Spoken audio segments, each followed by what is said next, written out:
Hello guys and welcome back to my channel. We are here today with the strange and scary mysteries of the month for May. We have missed out a week or two, but we are back on the video grind, so sit back, relax and join with me for this scary video. Here we go. Welcome everybody to the strange and scary mysteries of the month, where we find you the craziest tales from all around the world currently going down, lay them out for you to wrap your head around. Thanks so much for tuning in. Here are the strange and scary mysteries of the month for May 2024. Number 5. A tragic surfing getaway. In late April, 30-year-old Jake Robinson from Australia, his brother, 33-year-old Callum, who was living in San Diego, and 30-year-old Jack Robe planned a fun surfing trip together. They set out on the excursion from Southern California, headed towards the Mexican coast just south of Ensenada. Their destination I have no was idea All where Saints these places Bay, are. just a Not 2-hour a drive away, clue. which promised some awesome waves and picturesque landscapes. It's beautiful though. It was the trip of a lifetime for Jake, who was excited to take a short break before starting the next chapter in his life as a doctor back in Australia. His brother had moved to the U.S. to chase his dreams of becoming a professional lacrosse player. And Jack, their Never American understood friend, that sport. who was engaged to be married this summer, shared in their passion for surfing, which had brought the trio together for what was meant to be a memorable expedition. While their adventure began with high spirits, it took a dark turn when they failed to return to their booked accommodations in Rosarito. There was no word from them to any other friends or family members, and none of them had posted anything on social media, which was a red flag. Their disappearance, which occurred on April 27th, prompted a desperate search, spearheaded by Deborah Robinson, the brother's mother, who took to Facebook to appeal for any information on their whereabouts. Usually how people are found nowadays. But on May Facebook. 3rd, the search culminated in a gruesome discovery when authorities located the bodies of the 3 men at the bottom of a 50-foot well in a desolate area of Santo Tomas, Baja California, about an hour south of where they were surfing. According to the FBI in San Diego and local officials, each man had suffered several gunshot wounds. And as to why they were killed, it appears as though it was over something as trivial as a set of tires. The chief state prosecutor of Baja California, Maria Ramirez, said at a press conference that the motive behind the murders appeared to be that salute is troublesome. Here it is. If you want to go out and get it, you can go out and get it. Have fun with it. But people do like it, I must say. confrontation likely escalated when the men stumbled upon the thieves attempting to steal their vehicle. This incident has not only left 3 families grieving, but has reignited the broader conversation about the safety of tourists in Baja California, which is well known as one of Mexico's most violent regions. Authorities already have several suspects under questioning while actively searching the crime scene for further evidence, though, as of the making of this, no one has been formally charged. Wow. The deaths of Jake, Callum, and Jack That's even show the worse. serious consequences of what can happen when popular places with high crime rates goes unchecked. And mourning the loss of the 3 men, several paddle-out ceremonies occurred throughout the world. A paddle-out is a traditional surfer's tribute, where the participants form a circle on their boards out at sea to honor those who have passed. Number 4. The strange disappearance of That's Anna mad. Knezevich. The disappearance of Anna Knezevich from her Madrid apartment has unfolded into an international mystery, and it's one that involves deceit, cross-continental moves, and sophisticated attempts to mislead investigators. At the heart of this case is And people try David to cover it up Knezevich, like that bad. a Florida businessman who stands accused of orchestrating his estranged wife's kidnapping. On February 2nd of this year, critical day for the investigation, security footage captured a masked man they believed to be David spray painting the security camera lens outside Anna's apartment. And this little act of vandalism just so happened to be timed just before Anna's disappearance, and so it was strategically aimed at obscuring the view of her or anyone else entering or exiting her place. Earlier that day, this same man was seen purchasing the exact brand of spray paint used in the act, as well as duct tape. It was all caught on security footage from a local store in Madrid. David's defense ultimately hinges on his alibi. He claims to have been in Serbia, some 1,800 miles away, when his wife vanished. However, the evidence contradicts this idea entirely. 4 days before Anna went missing, David did rent a car in Belgrade in Serbia, but shortly after that, a local reported his license plates had been stolen. The same plates that were later detected by a license plate reader on the exact street where Anna lived. Further implicating him, the car with the stolen plates was recorded at a Madrid toll booth on the night Anna disappeared. The tinted windows of the vehicle, though, prevented a positive identification of the driver. Further investigation into the rented vehicle revealed suspicious modifications upon its return. And those tinted windows were not how they sent that car out, meaning the renter, David in this case, did it himself. It had also been driven nearly 4,800 miles, an unusually long distance for such a short rental period. As a reminder, Madrid is about an 1,800-mile drive from Belgrade. The backdrop to this entire case is the messy divorce between Anna and David, described by Anna's brother as simply nasty. And the couple, both naturalized Americans with substantial assets in Florida, were entangled in financial disputes exacerbated by the foreclosure of one of their properties. This financial angle certainly provides a potential motive. Suspicious. It's really, one of the most damning suspicious. pieces of evidence involves a text message sent from Anna's phone after her disappearance. And this text was intended to mislead Anna's friends into believing she had met someone new and was temporarily unreachable. But the friends who received it, familiar with her typical communication style, immediately found the message suspicious, and they're the ones who alerted authorities. David was recently arrested in Miami after all the evidence was stacked up against him. His upcoming bail hearing will have prosecutors aiming to prove that behind the facade of a business owner lies a man capable of orchestrating his wife's disappearance. And meanwhile, those close to Anna hold out a sliver of hope for her safe Doesn't return. look as good as he did in As those right now, photos, though, did he's he? still officially missing. Number 3. Let me know what you think in the comments about that, because it's strange. Just because they divorced doesn't mean like he killed her, but come on, that evidence is, it points in one direction, bro. Innocent till proven guilty, but damn. The curious case of Shelby Hewitt. Shelby Hewitt. And just like Benjamin Button, Shelby Hewitt is someone who also ages backwards. Only her story isn't a script from a fictional movie. Shelby was doing it in real life over in Boston, Massachusetts. Recently it was discovered that 32-year-old Shelby Hewitt, former state social worker, had successfully infiltrated 3 Boston public schools by forging documents and adopting false identities like Ellie and Daniela. She enrolled at English High School, Jeremiah E. Burke High School, and Brighton High School during the 2022-23 school year. Her deceit was sophisticated, involving not just forged paperwork, but also constructing believable student personas that enabled her to blend in seamlessly with actual students. She acted as though she were a traumatized high schooler, which allowed her to remain shy and possibly act strange, which was really used to cover up who she really was. And she pushed the envelope too. This was no 17 or 18-year-old she was pretending to be. And she took it all the way, going as far as claiming she was just 13 years old. What? No. She managed to keep a full... Stop it. Get some help.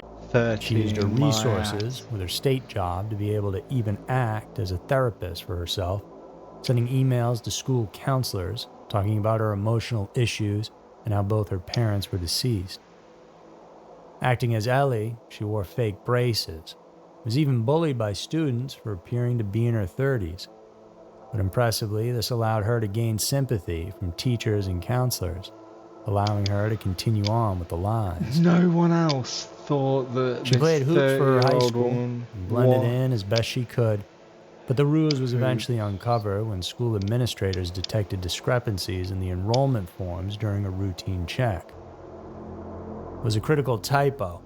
It referred to the Department of Children Rind Families instead of and families, which prompted a verification call to the real Massachusetts Department of Children and Families. And it was discovered that That's no social hilarious. worker under the name listed on Hewitt's forms was associated with the department, leading to a deeper investigation and subsequent police involvement. Shelby Hewitt was charged with 3 counts of forgery, 2 counts of false writing, and 1 count of identity fraud, presented before the West Roxbury Division Boston Municipal Court. And as the case unfolds in the judicial system, it reflects the severe legal repercussions of such fraudulent activities. While their true motive behind doing this is yet to be revealed, and this incident significantly troubled the local community, who wondered how this was able to happen, and it left parents anxious about the safety and integrity of the school environment. Janelle Lamons, a 15-year-old student who frequently interacted with Hewitt, recounted various instances that now seemed questionable in hindsight. Hewitt's behavior ranged from sharing meals in the school library to exhibiting emotional outbursts after reprimands from teachers. And these interactions, while seemingly benign at the time, highlight the complex psychological dynamics at play here, and the potential serious risks involved in letting a grown, mentally ill woman play dress-up with a bunch of children. Yeah, she looks ill. Number 2, the mysterious fall. What do you reckon she could... why would she do that? You know what I mean? Like, what could bring her to... I don't get it. Why would she want to go to high school? She had a job and all that as well. Like, so, girl, why wouldn't she just watch TV?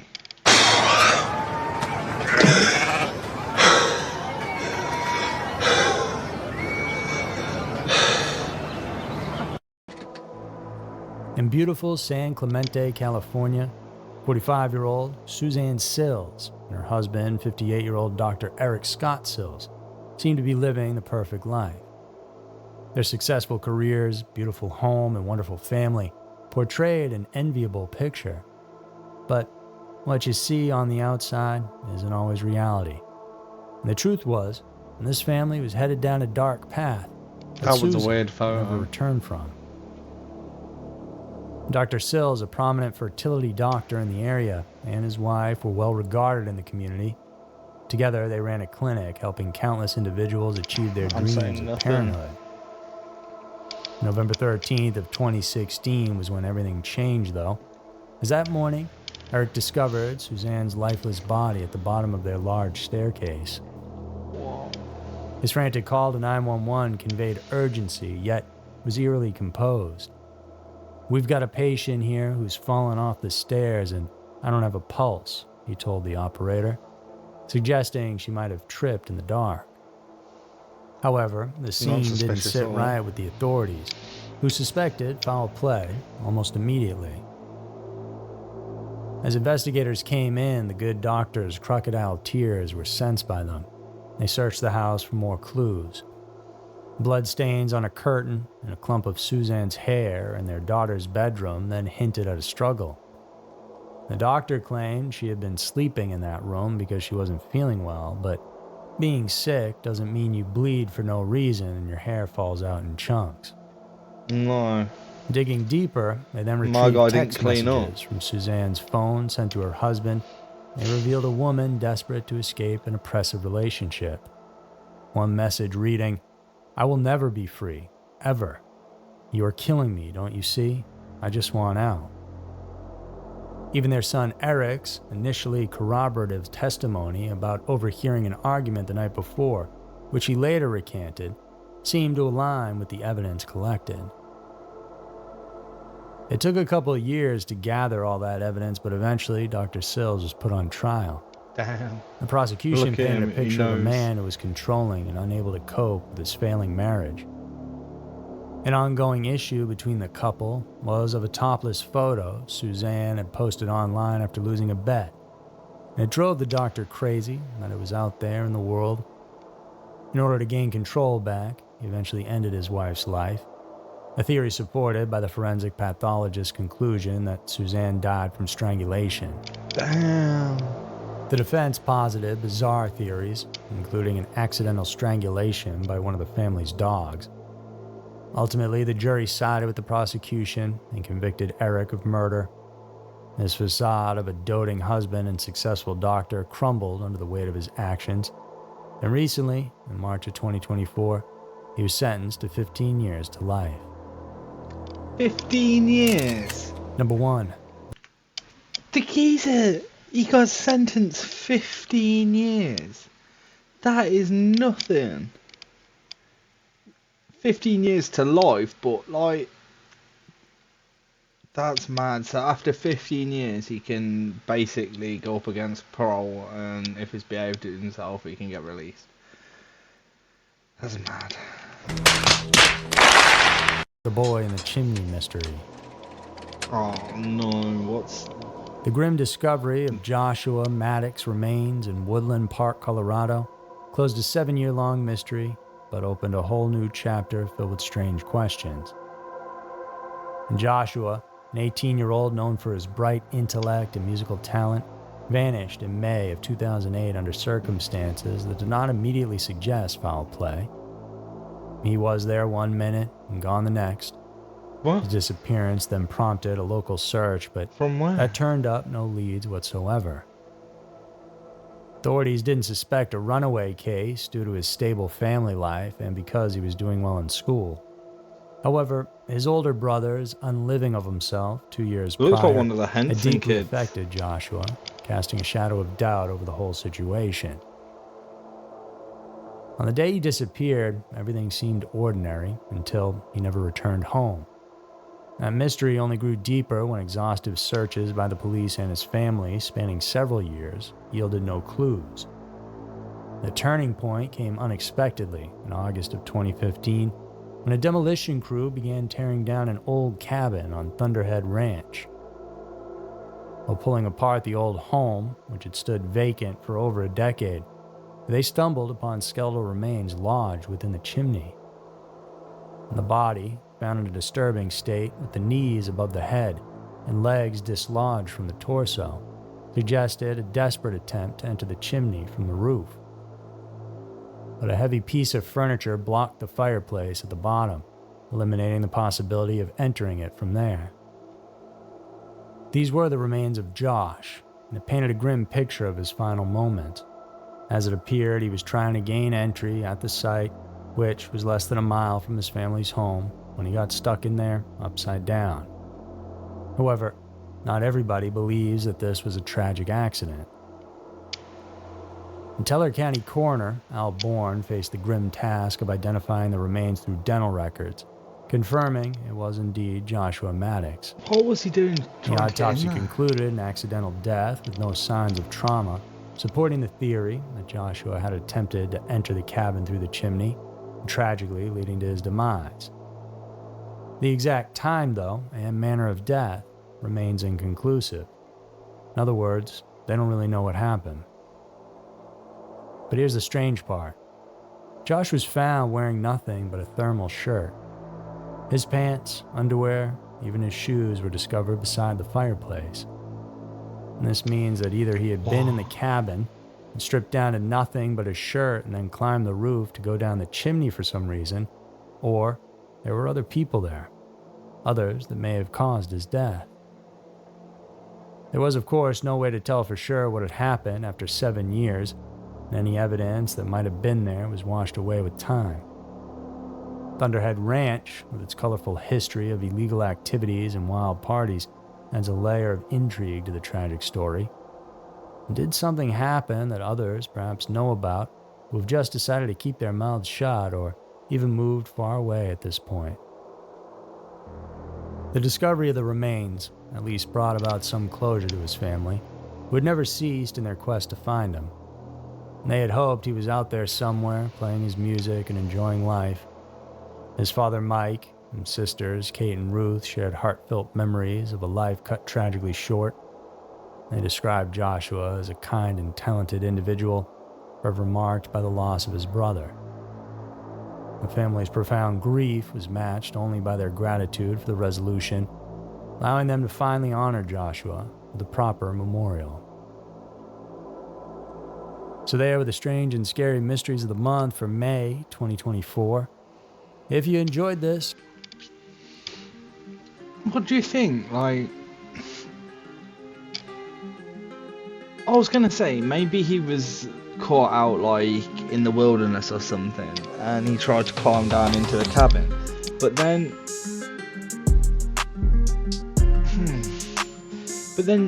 if he was naked from like the bottom down, you know what I mean? Like from the waist down, then it makes you think, like, was there actually somebody else there that was, you know, maybe tried getting him out and pulled his trousers off, or maybe something happened and they put him down there after. Who knows? Let me know in the comments, guys. Much love, peace out, and catch you next time.